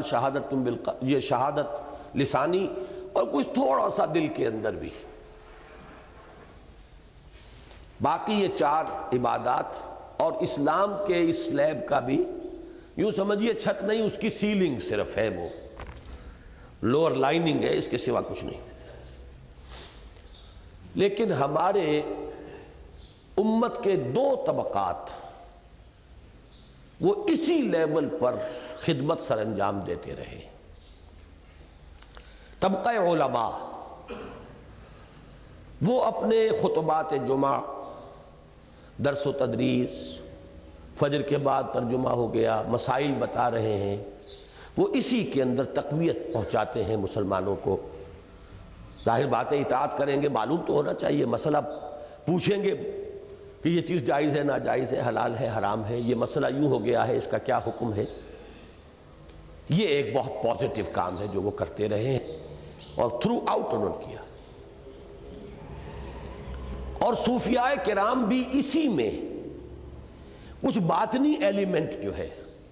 کچھ محبت کی چاشنی بھی ہو، کچھ دنیا سے بے رغبتی حقیقتاً پیدا ہو جائے، کچھ رسول سے واقعتاً عشق ہو جائے صلی اللہ علیہ وسلم، اور یہ کہ اپنے مراقبوں وغیرہ کے ذریعے سے جو ان کا ایک میتھڈولوجی ہے ایمان کو گہرا کرنے کی کوشش، تو اسی میں کہ اس کے اندر ان کا اضافہ۔ باقی یہی میدان ان کا بھی رہا ہے۔ اگرچہ ایک دور میں ہماری امت کی تاریخ کا ایک دور ایسا رہا ہے کہ جس میں تصوف کا ادارہ جو ہے وہ در حقیقت اس لیول پر بھی زوردار کام کر رہا تھا۔ دعوت و تبلیغ کا بھی کام بہت بڑے پیمانے پر اسی ادارے کے تحت ہوا۔ ان کے ہاں یہ ہے کہ ایک ایک وقت میں 5-5 ہزار آدمی، یہ جو نظام الدین اولیاء رحمۃ اللہ علیہ تھے، ان کی خانقاہ میں 5-5 ہزار آدمی ایک ایک وقت میں رہتے تھے، جو تربیت حاصل کر رہے ہیں، وہاں رہ رہے ہیں، پھر ان کو بھیج دیا جاتا تھا، اب تم وہاں جاؤ، تم وہاں جاؤ، تم وہاں جاؤ۔ وہ جو واقعات آپ سنتے ہیں کہ کسی کو بھیجا فلاں جگہ جا کر چارج لے لو، اب جاؤ وہاں پر جاؤ، تو اس کے دل میں خیال آیا کہ وہاں تو میرا فلاں بھائی جو ہے، پیر بھائی، وہاں پہلے سے موجود ہے، مجھے پتہ نہیں کیوں حکم دیا جا رہا ہے۔ لیکن جب پہنچے وہاں تو شہر سے، اس دروازے پر جب پہنچے شہر کے، تو اس دروازے سے ان صاحب کا جنازہ نکل رہا تھا، تو معلوم ہوا کہ یہ ایک نظام تھا ان کا، اور اس میں یہ دعوت و تبلیغ کا جو نظام تھا وہ بھی اسی کے تحت۔ اور اسلام ہندوستان میں تو آپ کو معلوم ہے تبلیغ انہی کے ذریعے سے ہوئی، لیکن ہوتے ہوتے اس نے بس پھر صرف ایک اس سے ہٹ کر یہیں پر اپنی توجہ مرتکز کر دی۔ اس تبلیغی ادارے کی حیثیت سے تصوف کا رول بہت عرصہ ہوا ختم ہو چکا ہے۔ لیکن ایک دور تھا ہمارا، دور صحابہ کے بعد طویل عرصے تک یہ ادارہ جو ہے یہی تبلیغ کا ذریعہ رہا ہے، جو کہ ہمارے اس نقشے میں سیکنڈ لیول ہے۔ لیکن اس وقت جو کچھ میں کہہ رہا ہوں اس کے اعتبار سے، بلکہ کافی طویل عرصے سے اب یہ صورت ہے کہ وہ رول نہیں رہا اس ادارے کا، بلکہ وہ سارا یہی ہے۔ علماء بھی، صوفیاء بھی، ساری محنت ان کی یہی ہے، نماز کی پابندی ہو، احکام پر عمل پیرا ہو جائے آدمی، اور یہ کہ اس کے اندر کچھ نہ کچھ باطنی کیفیات بھی وہ تصوف کے ذریعے سے پیدا کی جائیں، اس کے جو بھی اشغال ہیں، مراقبے ہیں، باطنی اصلاح کی طرف آدمی متوجہ ہو، اس کے اندر کچھ ایمان کی تقویت اس کو پہنچ جائے، اور اس کو وہ کچھ لطف آنے لگے، نماز میں اسے، مناجات میں، دعا میں اسے لطف آنے لگے، حلاوت مناجات اور لذت دعا جو ہے وہ کسی درجے میں حاصل ہو جائے۔ تو یہ کام ہے کہ جو ہو رہے ہیں، اور یہ پازیٹیو ورکس ہیں، ہونے چاہیے، اور یہ ان کا جو ہے ایک مثبت کنٹریبیوشن ہے کہ جو اس وقت چھوڑ دیجئے کہ علماء سو اور رہبان سو، ان کی بات اس وقت ہم نہیں کر رہے۔ وہ جو ہم نے پڑھا ہے کہ وما افسد الدین الا الملوک واحبار سوء ورہبانھا، دین میں فساد پیدا نہیں کیا مگر بادشاہوں نے اور علماء سو نے اور دنیا دار یا دنیا کے طالب صوفیوں نے۔ تو وہ ایک علیحدہ بحث ہے، وہ نیگیٹو اسپیکٹ ہے، لیکن اس کا یہ پہلو ضرور سامنے رہے کہ اس وقت یقیناً ان کی اکثریت علماء سو پر مشتمل ہے۔ اگر نہ ہو تو دین کا یہ بیڑا غرق نہ ہو۔ آخر گری ہے عمارت تو کیوں گری ہے؟ یہ بیڑا غرق ہوا ہے، یہ کنبہ ڈوبا جو ہے تو کہیں نہ کہیں تو گڑبڑ ہے کہ نہیں ہے؟ لیکن دنیا علماء حق سے اور اللہ والوں سے خالی بالکل نہیں ہوگی۔ یہ وہ ضمانت ہے ختم نبوت والی ضمانت جو میں نے عرض کیا تھا، لا تزال فی امتی طائفۃ قائمین علی الحق۔ لیکن اس کے لیے جن کے دل میں طلب ہو وہ تلاش کریں، وہ محنت کریں، ان تک رسائی حاصل کریں، یہ اپنی جگہ پر ہے۔ لیکن یہ کہ اکثریت کا دھندا جو ہے وہ تو در حقیقت کاروبار ہے، دنیاوی کاروبار ہے جو ہو رہا ہے۔ علماء ہیں جائیدادیں بنا رہے ہیں۔ فتوے کے اعتبار سے امام ابو حنیفہ کے نزدیک دین کی تعلیم پر اجرت یا تنخواہ یا معاوضہ لینا بھی حرام ہے مطلق۔ اب اس میں عذر کی بنا پر نرمی پیدا کی گئی۔ عذر کیا کرے، آخر کس طرح چلے، حالات ایسے ہیں، کیا کرے؟ تو عذر کے تحت جتنا ہو تو اتنا ہونا چاہیے جتنا ناگزیر ہو۔ جیسے سور اور مردار بھی کھایا جا سکتا ہے جان بچانے کے لیے، تو واقعتاً ہمارے ان علماء نے تو اسی پر عمل کیا جو 5-5 روپے مہینہ لے کر بیٹھ کر اور اپنی زندگیاں انہوں نے کھپا دی۔ لیکن جہاں یہ نظر آ رہا ہو کہ جائیدادیں بن رہی ہیں، جہاں جو ہے وہ جاگیریں بن گئی ہیں، وہ معلوم ہوا کہ سوائے اس کے اور کیا تعبیر ہے کہ وہ علماء سو کا معاملہ ہے اور وہ رہبان سو۔ وما افسد الدین الا الملوک واحبار سوء ورہبانھا۔ تو یہ ہے اس کا نیگیٹو اسپیکٹ۔ لیکن اس وقت ہم پازیٹیو اسپیکٹ پر بات کر رہے ہیں کہ علماء کا اور صوفیاء کا، علماء حق اور صوفیاء حقانی، علماء ربانی جنہیں قرآن نے کہا ربانیون، لولا ینہاہم الاحبار والربانیون عن قولہم الاسم واکلہم السحت۔ تو ربانیین جو ہیں، ہر حلقے سے 2 آدمی، ان کے سامنے کوئی بات کی ہے مولانا نے، غالباً وہ تقریر جو ہے آئین کی شاید وہاں کی گئی ہو، واللہ عالم، ہمیں نہیں معلوم، میں اس میں منتخب نہیں ہوا تھا۔ اگرچہ 1 سال پہلے جو مجلس دستور ساز جو کراچی کے سالانہ اجتماع کے اندر جو معین کی گئی تھی سن 55 میں، تقریباً 1.5 سال پہلے، اس میں حلقہ اکاڑا کی طرف سے منتخب ہونے والوں میں شامل تھا، 2 افراد اس وقت بھی تھے۔ لیکن اب جب کہ ہمارے بارے میں یہ لوگوں کو معلوم ہو گیا کہ یہ کچھ اختلاف رکھتے ہیں پالیسی سے، تو اب ان کے اختلاف والے کوئی فرد جو ہے وہ اس باڈی میں جو حلقوں سے گئے منتخب ہو کر کوئی بھی منتخب نہیں ہوا، اصلاحی صاحب تک منتخب نہیں ہوئے۔ حالانکہ بعد میں جب شورا کا انتخاب ہوا تو آل پاکستان جو لیول پر انتخاب ہوا اس میں اصلاحی صاحب آ گئے۔ یہی بات اب سامنے آ جائے گی۔ وہاں مولانا نے کچھ چیزیں منوائی ہیں ان لوگوں سے، نمائندگان سے، تو اس کو میں کہہ رہا ہوں بالواسطہ مینڈیٹ حاصل کیا تھا، اسے بروئے کار لاتے ہوئے جب انہوں نے دستور جماعت میں ترمیم کی اور دسمبر 1957 یا جنوری 1958 میں کوٹ شیر سنگھ کے اجتماع شورا میں اس موضوع پر اپنی اصل اور قدیم رائے کو ایک مفصل اور مدلل تقریر کی صورت میں پیش کیا،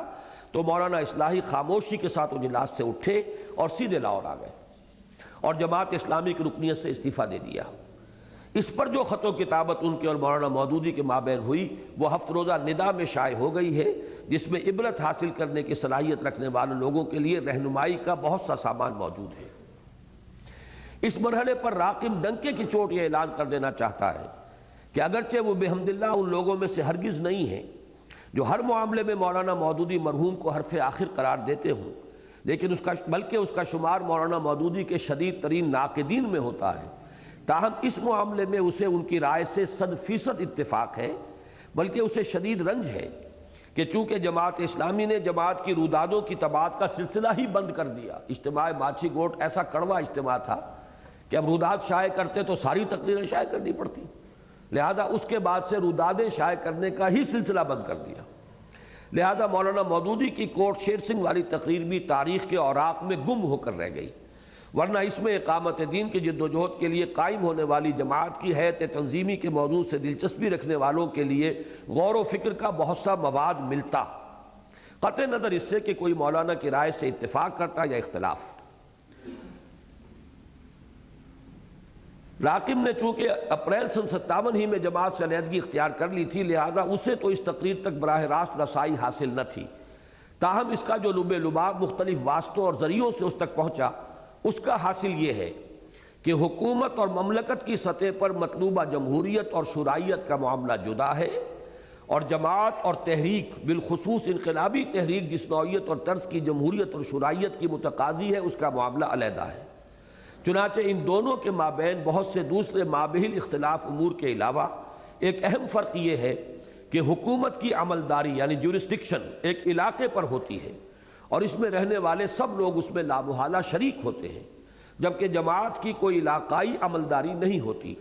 اور کوئی انسان جب چاہے کسی جماعت میں شامل اور جب چاہے اس سے علیحدہ ہو سکتا ہے، لہذا ان دونوں میں خلط مبحث درست نہیں ہے۔ یہ میرے علم میں آیا تھا کہ مولانا نے اس بیسس پر تقریر کی ہے۔ اب ہو سکتا ہے کہ وہ تقریر اور ہو جو کوشچن کی گئی تھی، لیکن یہ کہ وہ مجھے مل نہیں سکی، میں بہت تلاش کرتا رہا کہ کہیں سے ملے لیکن ملی۔ اب یہ پہلی بار میں وہ تقریر آئی جو انہوں نے تو یہ لکھا ہے کہ یہ سارا امام کے سامنے گئی، لیکن ایسا ہوتا ہے کہ یہ مولانا نے ان مجلس نمائندگان کے سامنے یہ بات کی ہوگی۔ اس سے بھی کم یہ کہ مولانا کا ذہن کا سامنے آ رہا ہے۔ اس میں کس حد تک اتفاق ہے، کس حد تک اختلاف، وہ علیحدہ موضوع ہے، وہ میں بعد میں بیان کروں گا۔ اس وقت 100% جسے صحیح میں کہتا ہوں وہ یہ ہے کہ یہ نظام کا جو بنیادی اصول ہے اور جو کہ نظام بیعت کے ساتھ مطابقت رکھتا ہے، یہ تو میرا اپنا ذہن ہے، یہ تو میرا سن 59 سے ذہن بن چکا ہے۔ مولانا مودودی کا یہ خط تو سن 82-83 میں میرے علم میں آ رہا ہے، لہذا میں نے وہ جو اس موقع پر لکھا تھا ان کے صلاح الدین صاحب کی وضاحت کے جواب میں، اس کا بھی ایک پیرا پڑھ لیجئے، صفحہ 74 پر۔ صفحہ 74 پر یہ دوسرا پیرا، میرا تنظیم اسلامی کے لیے بیعت کے نظام کو اختیار کرنا ہرگز اس دلیل پر مبنی نہیں ہے کہ مولانا مودودی مرحوم اس کے قائل تھے، بلکہ واقعہ یہ ہے کہ میرے علم میں مولانا کا موقف تو اتفاقاً آج سے 3-4 سال قبل، یعنی یہ سن 87 کی بات ہے، 3-4 سال وہ مطلب ہے 83، حیدرآباد دکن کے مولانا محمد یونس مرحوم کے نام مولانا مرحوم کی کتابی شکل میں شائع شدہ خطوط کے ذریعے آیا، جبکہ میرا یہ ذہن کہ اقامت دین کی جدوجہد کرنے والی جماعت کا تنظیم ڈھانچہ بیعت جہاد اور بیعت سمع و طاعت فی المعروف کی اساس پر قائم ہونا چاہیے، جماعت سے علیحدہ ہونے کے 2 سال بعد ہی اوائل 1959 میں بن چکا ہے۔ لیکن ظاہر ہے کہ یہ میری ذاتی رائے تھی جسے میں اپنے بزرگوں پر کسی طرح مسلط نہیں کر سکتا تھا، لہذا جب 1967 میں رحیم یار خان میں جماعت سے علیحدہ ہونے والے بعض حضرات کا اجتماع ہوا اور اس میں ایک نئی تنظیم کے قیام کا فیصلہ ہو گیا،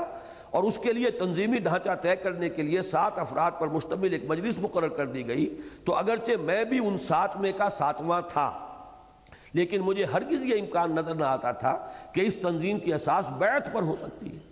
اس لیے کہ ان 7 افراد میں ہر اعتبار سے اولین اور اہم ترین شخصیت مولانا امین احسن اصلاحی کی تھی، جن کے مزاج سے میں بخوبی واقف تھا۔ تاہم میں چونکہ دوسرے مروجہ طریقے ہائے تنظیم کو بھی حرام نہیں بلکہ مباحات میں سے سمجھتا ہوں،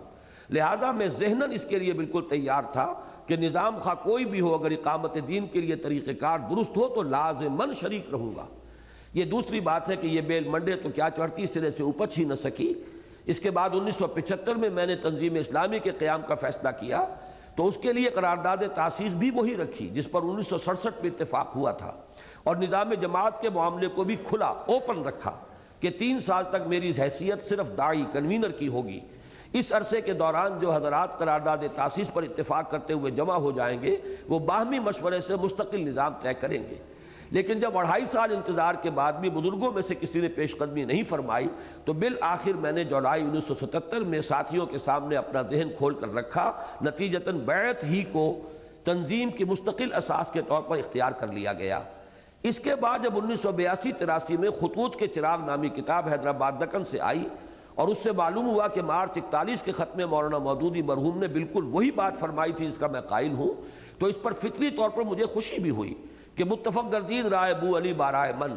اور اپنی بات پر مزید اطمینان بھی ہوا۔ لیکن ظاہر ہے کہ میرا موقف مولانا مرحوم کی رائے کی بنیاد پر نہیں بلکہ اپنے مطالعے کے مطابق قرآن حکیم اور سنت و سیرت رسول صلی اللہ علیہ وسلم کی محکم اساسات اور امت کی طویل تعامل پر قائم ہے۔ بس اس وقت اسی پر اکتفا کر رہے ہیں. 2 منٹ ابھی بیٹھیے. اب مغرب کے بعد جو نقض غزل کی جو باب سوم ہے اس کو ہمیں پڑھنا ہے. یہ ایک بات بھائی جمیل صاحب نے کہی تھی اور میں بار بار اس کی توجہ نہیں آپ کی دلوا سکا. ہمارا جو میثاق کا پرچہ تھا مارچ سن 87 کا اسلامی انقلاب کا مفہوم جس میں شائع ہوا ہے، یہ مکتبے میں جتنا موجود تھا وہ اس اجتماع میں تقسیم ہو گیا. لہذا اس کو واپس کر دیجئے، اس لیے کہ ہمارے پاس وہ ریکارڈ میں رہنے چاہیے پرچے، کچھ نہ کچھ ضرورت پڑتی رہتی ہے. وہ پرچہ جو ہے مارچ سن 87 کا، جس میں اور انقلاب والا یہ مضمون اب ندا میں بھی 2 پرچوں میں آ چکا ہے. آپ حضرات کے پاس پچھلے پرچے میں آیا تھا اور باقی اب اس میں آ گیا ہے. لہذا وہ آپ کے پاس وہ مضمون کے حد تک تو جو ہے وہ دوسری سورس بھی موجود ہے اور اپنے پاس آپ کے ہاں گھروں پر وہ پرچے ہوں گے. تو یہاں وہ چونکہ تھوڑے سے پرچے تھے تو وہ پرچے آپ حضرات واپس کر دیجیے گا.